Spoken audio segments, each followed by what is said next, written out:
कहीं कहीं बिखराते हैं, कहीं कहीं लगा देते हैं। गीत गजल जो चाहे सुनाए। सतीश पांडे उद्यान जी।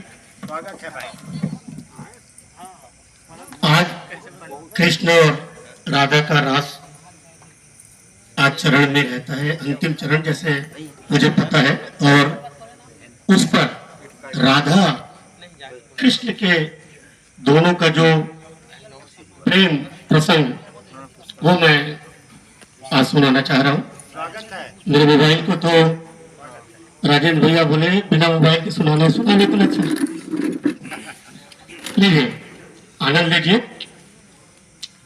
जैसे बसता है मोती शंख सीपियों में, जैसे बसता है मोती शंख सीपियों में, आन बसो तुम प्रियतम मेरी अखियों में।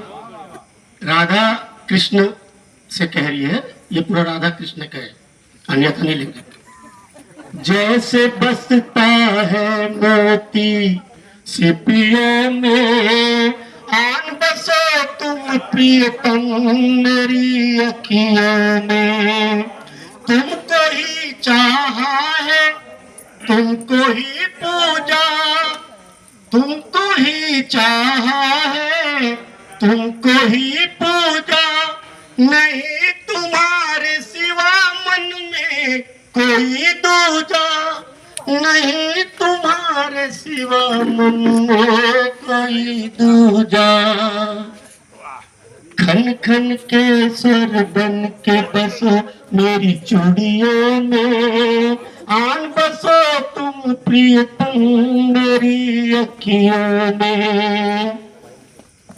मेरे जीवन मैया की हो तुम